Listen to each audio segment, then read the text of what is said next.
ಮುಖ್ಯ ಸಂಘಟನೆಗಾರರಿಗೂ ಸರ್ಕಾರಿ ನೌಕರರಿಗೂ ಇಲ್ಲಿ ಬಂದಿರತಕ್ಕಂತ ಪ್ರತಿಯೊಬ್ಬ ನಮ್ಮ ಮಾದಿಗ ಸಮಾಜದ ಬಂಧುಗಳಿಗೆ ನಮ್ಮ ಕ್ರಾಂತಿಕಾರಿಯ ಪಾದಯಾತ್ರೆಗಳ ಪರವಾಗಿ ರಥಯಾತ್ರೆಗಳ ಪರವಾಗಿ ಜೈ ಭೀಮ್ ನಂಬರ್ಗಳನ್ನು ತಿಳಿಸುತ್ತೇವೆ.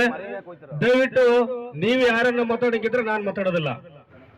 ದಯವಿಟ್ಟು ಯಾರು ಮಾತಾಡಬೇಡ್ರಿ. ನಾವು ಅಲ್ಲಿದ್ದ ಬಂದಿರೋದು ಈ ವಿಷಯಗಳನ್ನ ನಿಮ್ಗೆ ತಿಳಿಸಕ್ಕೆ. ನೀವು ಅಲ್ಲಿ ಮಾತಾಡ್ಬಿಟ್ರೆ ಯಾರಿಗೆ ಅರ್ಥ ಆಗಲ್ಲ. ದಯವಿಟ್ಟು ಆ ಒಂದು ವಿಷಯಕ್ಕಾಗಿ ಈ ಒಂದು ವಿಷಯವನ್ನು ಹೇಳೋದಿಕ್ಕೆ ನಿಮ್ಮಲ್ಲಿ ಕ್ಷಮೆ ಕೇಳ್ತಾ, ಸತತವಾಗಿ ಇಂದಿಗೂ 39ನೇ ದಿನದ ಈ ಒಂದು ಹೋರಾಟದ ಹಾದಿ ಇವತ್ತಿಗೆ ಈ ಒಂದು ರಥಯಾತ್ರೆ ಪ್ರಾರಂಭ ಆಗಿ 7ನೇ ದಿನ ನಮ್ಮ ಕ್ರಾಂತಿಕಾರಿ ಹೋರಾಟ ಪ್ರಾರಂಭವಾಗಿ ಇವತ್ತಿಗೆ 39 ದಿನಗಳು. ಇಲ್ಲಿರ್ತಕ್ಕಂಥ ಎಲ್ಲ ನಮ್ಮ ಕ್ರಾಂತಿಕಾರಿಗಳು ಏನೇ ಅದೀವಿ, 30 ಜನ ಏನಿದೀವಿ, ನಾವು ಮನೆ ಮತ್ತು ನಮ್ಮ ಕುಟುಂಬ, ನಮ್ಮ ಫ್ರೆಂಡ್ಸ್ ಎಲ್ಲವನ್ನು ತೊರೆದು ಇವತ್ತಿಗೆ 39 ದಿನ. ಈ ಒಂದು 39 ದಿನಕ್ಕೆ ಕಾರಣ ಏನಂತಂದ್ರೆ 35 ವರ್ಷಗಳ ಕಾಲ ನಮ್ಮ ಒಳ ಮೀಸಲಾತಿ ಜಾರಿ ಆಗಬೇಕು ಅಂತ ನಮ್ಮ ಹಿರಿಯರು, ಮುಖಂಡರು, ಎಲ್ಲಾ ಸಂಘಟನೆಯವರು ಅವರ ಒಂದು ಜೀವನವನ್ನು ಹೋರಾಟಕ್ಕೆ ಪಣ ಬಿಟ್ಟು 8 ಅಥವಾ 10 ಜನ ಸಾವನ್ನೀಡಾಗಿದ್ದಾರೆ. ಇನ್ನ ಸಾಕಷ್ಟು ಜನ ಇದಕ್ಕೆ ಹೋರಾಟ ಮಾಡಿ ಸಾವನ್ನಪ್ಪಿದ್ದಾರೆ. ಇಲ್ಲಿವರೆಗೆ 35 ವರ್ಷ ಆಯ್ತು. ಈ ಒಳ ಮೀಸಲಾತಿ ಫಲ ನಮಗೆ ಸಿಗಲಿಲ್ಲ. ಯಾಕೆ ಸಿಗಲಿಲ್ಲ? ಇಲ್ಲಿ ಯಾಕೆ ಕೊರತೆ ಆಯ್ತು? ಇಲ್ಲಿ ಇರ್ತಕ್ಕಂಥ ಸಮಸ್ಯೆಗಳೇನು?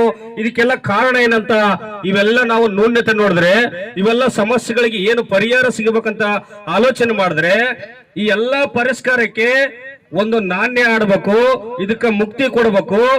ಈ ಒಂದು ಒಳ ಮೀಸಲಾತಿ ಪಡೆಯೋದಕ್ಕೆ ನಾವು ಯಾವ ಒಂದು ಹೋರಾಟದ ರೂಪ ತಾಳ್ಬೇಕೆಂದು ಕರ್ನಾಟಕ ರಾಜ್ಯದ ಪವರ್ಫುಲ್ ಮ್ಯಾನ್, ಯಾರನ್ನ ಏನನ್ನ ಗಮನಿಸ್ಕೊಳ್ಳಿ, ಕರ್ನಾಟಕದ ಮಾದಿಗ ಸಮುದಾಯದ ಪವರ್ಫುಲ್ ಮ್ಯಾನ್ BR ಭಾಸ್ಕರ್ ಅಣ್ಣನವರು ಅವರ ಒಂದು ಫೇಸ್ಬುಕ್ ಲೈವ್ಗೆ ಈ ಒಂದು ಇಲ್ಲಿ ಇರ್ತಕ್ಕಂತ ಈ 39 ದಿನದ ಪ್ರತಿ ಒಂದು ಕರ್ನಾಟಕ ರಾಜ್ಯದ ಮನೆ ತಿಳಿಸ್ಬೇಕಂತಂದ್ರೆ ಆ ಒಂದೇ ಒಂದು ಫೇಸ್ಬುಕ್ ಲೈವ್ ಆಗಿದ್ರಿಂದ ನಾವೆಲ್ಲ ಇಲ್ಲಿ ಜಾಗೃತರಾಗಿ ಬಂದಿದ್ವಿ. ಈ ಒಂದು ಭಾಸ್ಕರ್ ಪ್ರಸಾದ್ ಅಣ್ಣನವರ ನೇತೃತ್ವದಲ್ಲಿ ಈ ತಂಡ ನಿಮ್ಮ ಮುಂದೆ ಈ ಒಂದು ಒಳ ಮೀಸಲಾತಿ ವಿಚಾರವಾಗಿ ನಾವು ಮಾತಾಡ್ಲಿಕ್ಕೆ ಬಂದಿದ್ವಿ. ಕಾರಣ ಏನಂತಂದ್ರೆ, ಒಳ ಮೀಸಲಾತಿ ನಮಗೆ ಬಿಜೆಪಿ ಸರ್ಕಾರ ಆಗಿರ್ಬೋದು, ಕಾಂಗ್ರೆಸ್ ಸರ್ಕಾರ ಆಗಿರ್ಬೋದು, JDS ಸರ್ಕಾರ ಆಗಿರ್ಬೋದು, ನಮಗೆ 3 ಪಕ್ಷಗಳು ಮೋಸ ಮಾಡ್ತಾ ಬಂದಿದ್ದಾವೆ. ನಾವೇ ಮಾಡ್ತೀವಿ, ಈ ಮೀಸಲಾತಿ ನಾವೇ ಜಾರಿಗೊಳಿಸ್ತೀವಿ ಅಂತ ಹೇಳ್ಕೊಂಡು ಸದಾಶಿವ ಆಯೋಗ ವರದಿಯನ್ನು ಮೂಲೆಗುಂಪು ಮಾಡಿದ್ರು, ಆವನೂರು ವರದಿಯನ್ನು ಮೂಲೆಗುಂಪು ಮಾಡಿದ್ರು. ಈಗ ಈ ಒಂದು ನಾಗಮೋಹನ್ ದಾಸ್ ಅವರ ಸಮಿತಿ ಮತ್ತು ವರದಿಯನ್ನು ಸಹ ಮೂಲೆ ಗುಂಪು ಮಾಡಲಿಕ್ಕೆ ಒಂದು ಗುಂಪನ್ನೇ ತಯಾರಾಗಿದೆ. ಆ ಗುಂಪನ್ನು ಸಡೆಬಡ್ಲಿಕ್ಕಾಗಿ ನಾವೆಲ್ಲ ಹೋರಾಟ ಮಾಡೋದು ಅನಿವಾರ್ಯ ಐತೆ ಅಂತ ಹೇಳಿ ಭಾಸ್ಕರ್ ಪ್ರಸಾದ್ ಅವರ ಎಲ್ಲ ನೇತೃತ್ವದಲ್ಲಿ ನಾವೆಲ್ಲರೂ ಈ ಒಂದು ಕ್ರಾಂತಿಕಾರಿ ಪಾದಯಾತ್ರೆಗೆ ಬಂದಿದ್ವಿ. ನೀವೆಲ್ಲ ಕೇಳ್ಬೋದು, 2 ಸರ್ಕಾರ ಹೇಳಕತ್ತೈತೆ, ಸರ್ಕಾರ ಎಲ್ಲ ಏನಪ್ಪ 2 ತಿಂಗಳ ಮಾಡ್ತೀವಿ ಅಂತ ಎಲ್ಲ ಸಹ ಆದೇಶ ಮಾಡ್ತಿದಾರ. ಸರ್ವೆಗೆ ಏನ್ ಮಾಡ್ಬೇಕು, ಆ ಡಾಟಾ ಎಲ್ಲ ಕಲೆಕ್ಟ್ ಮಾಡ್ತಾರ. ನಿಮ್ದೇನು ಈ ಹೋರಾಟ ಅಂತ ಕೇಳಿದ್ರೆ, 35 ವರ್ಷಗಳ ಕಾಲ ನಮಗೆ ಈ ಒಂದು ಸರ್ಕಾರ ಕೇವಲ ಮಾತಿನಲ್ಲಿ ನಮಗೆ ಇದೇ ರೀತಿ ನಾವು ಮಾಡ್ತೀವಿ ಅಂತ ಹೇಳ್ಕೊಂಡು ನಮಗೆ ಹಿಂದೆನೆ ಸರ್ಕಂತ ಬಂದಿದೆ.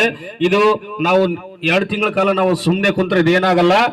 ಈ ಒಳ ಮೀಸಲಾತಿ ಜಾರಿ ಆಗೋವರೆಗೆ ನಮ್ಮ ಹೋರಾಟ ನಿರಂತರವಾಗಿರ್ಬೇಕು. ಈ ಹೋರಾಟದ ಬೇರೆ ರೀತಿಯಲ್ಲಿ ಕ್ರಾಂತಿಕಾರಿ ಹೋರಾಟ ಮಾಡಬೇಕು ಅಂತ ಹೇಳ್ಕೊಂಡು ಈ ಒಂದು ಒಳ ಮೀಸಲಾತಿ ಕ್ರಾಂತಿಕಾರಿ ತಂಡ ರೆಡಿಯಾಗಿ ಒಳ ಮೀಸಲಾತಿ ಆದೇಶ ಕಾಪಿ ನಮ್ಮ ಕೈಗೆ ಬರೋವರೆಗೂ ನಮ್ಮ ಹೋರಾಟವನ್ನು ನಾವು ನಿಲ್ಲಿಸೋದಿಲ್ಲ. ಇದು ಕೇವಲ ನಾವು ಬೂಟಾಟಿಕೆ ಮಾತುಗಳಲ್ಲ, ಕೇವಲ ಇದು ಮಾತಾಡ್ಲಿಕ್ಕೆ ಮಾತಲ್ಲ. ನಾವು ಯಾವ ರೀತಿ ಮಾತಾಡ್ತೀವೋ ಅದೇ ರೀತಿ ನಡ್ಕೊಂಡು ಬಂದಿರತಕ್ಕಂಥ ತಂಡ ನಮ್ದು.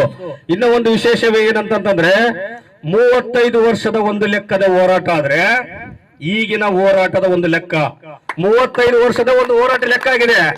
ಈಗಿನ ಹೋರಾಟದ ಒಂದು ಲೆಕ್ಕ ಇದು ಭಾಸ್ಕರ್ ಪ್ರಸಾದ್ ಸರ್ ಅವರ ಸೈನ್ಯ. ಇಲ್ಲಿ ಇರೋದು ಭಾಸ್ಕರ್ ಪ್ರಸಾದ್ ಅವರ ಸೈನ್ಯ. ನಮಗೆ ಬುದ್ಧನ ತಾಳ್ಮೆನ ಗೊತ್ತು, ಸಿದ್ಧನಾಕನ ಶೌರ್ಯನ ಗೊತ್ತು.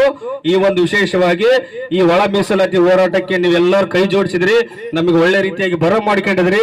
ಇದೇ ರೀತಿಯಾಗಿ ಎಲ್ಲಾ ಕರ್ನಾಟಕ ರಾಜ್ಯಾದ್ಯಂತ 30 ಜಿಲ್ಲೆಗಳಲ್ಲಿ ಈ ರಥಯಾತ್ರೆಯನ್ನು ತಗೊಂಡೋಗಿ ನಮ್ಮ ಮಾದಿಗ ಸಮುದಾಯಕ್ಕೆ ಒಳ ಮೀಸಲಾತಿ ಅಂದ್ರೆ ಏನು, ಒಳ ಮೀಸಲಾತಿ ವಿಚಾರ ಅಂತಂದ್ರೆ ಏನು, ಒಳ ಮೀಸಲಾತಿಯಿಂದ ಲಾಭ ಏನು, ಒಳ ಮೀಸಲಾತಿ ಯಾಕೆ ಅಂತ ಹೇಳ್ಕೊಂಡು ಈ ಒಂದು ವಿಚಾರವನ್ನು ನಾವು ನಮ್ಮ ಮಾದಿಗ ಸಮುದಾಯಕ್ಕೆ ತಿಳಿಸಿಪಡಿಸೋದಕ್ಕೆ, ಜಾಗೃತಿ ಮೂಡಿಸೋದಕ್ಕೆ ಈ ಒಂದು ನಾವು ಜಾಗೃತಿ ಯಾತ್ರೆಯನ್ನ ಹಾಕೊಂಡಿದೀವಿ. ಈಗ ಮನೆಗೆ ಬಂದಾಗ ಸೆನ್ಸಸ್ ಏನ್ ಮಾಡ್ಬೇಕು, ಸರ್ವೆ ಏನ್ ಮಾಡ್ಬೇಕಂತ ಬೇರೆಯವರು ಮಾತಾಡ್ತಾರೆ. ಇಲ್ಲಿ ಇರ್ತಕ್ಕಂಥ ದಯವಿಟ್ಟು ಎಲ್ಲಾ ಯುವಕರು ಮತ್ತು ಯುವತಿಯರು ಎಲ್ಲರಲ್ಲಿ ದಯವಿಟ್ಟು ಎಲ್ಲಾ ಮೊಬೈಲ್ಗಳಿದಾವೆ. ನಿಮ್ಮ ಮೊಬೈಲ್ ಅಲ್ಲಿ ನಾವೇನು ಇದೇನಿದು ಒಳ ಮೀಸಲಾತಿ ಅಂದ್ರೆ ಏನಂತ ದಯವಿಟ್ಟು ನಿಮ್ಮ ಮೊಬೈಲ್ ಅಲ್ಲಿ ಅದ್ರ ವಿಚಾರವಾಗಿ ನೀವೇನನ್ನ ಟೈಪ್ ಮಾಡಿ ಗೂಗಲ್ ಅಲ್ಲಿ ಹೋದ್ರೆ ಆ ಒಳ ಮೀಸಲಾತಿ ವಿಚಾರ ಸಿಗುತ್ತೆ. ಈ ಒಳ ಮೀಸಲಾತಿ ಅಂತ ಅಂದ್ರೆ ಏನು, ಒಳ ಮೀಸಲಾತಿ ಯಾಕೆ ಇವರೆಲ್ಲ ಇಲ್ಲಿ ಯಾಕೆ ಬಂದಿದ್ದಾರೆ, ನೀಲಿ ಟಿ ಶರ್ಟ್ ಧರಿಸಿ ಯಾಕೆ ಹೋರಾಟ ಮಾಡ್ತಿದಾರೆ ಅಂತ ದಯವಿಟ್ಟು ನಿಮ್ಮ ಮೊಬೈಲ್ ಅಲ್ಲೇ ಅದು ಉತ್ತರ ಸಿಗುತ್ತೆ. ಇದನ್ನು ಇನ್ನು ನಮ್ಮ ಎಲ್ಲಾ ಯುವಕರಿಗೆ ತಿಳಿಸಿ ಇನ್ನು ಅದೇ ರೀತಿಯಾಗಿ ಫಾರ್ವರ್ಡ್ ಮಾಡಿ ಎಲ್ಲಾ ವಿಚಾರವಾಗಿ 30 ವರ್ಷದಿಂದ ನಾವು ಮಲಗಿದ್ದೀವಿ, ಈಗ ಎದ್ದಿದ್ದೀವಿ. ನೀವೆಲ್ಲ ಯುವಕರು ಜಾಗೃತರಾಗಬೇಕು, ಎಲ್ಲ ಯುವತಿಯರು ಜಾಗೃತರಾಗಬೇಕಂತ ತಮ್ಮಲ್ಲಿ ಮನವಿ ಮಾಡಿಕೊಳ್ತಾ ಒಳ ಮೀಸಲಾತಿ ಪಡ್ತೀವಿ.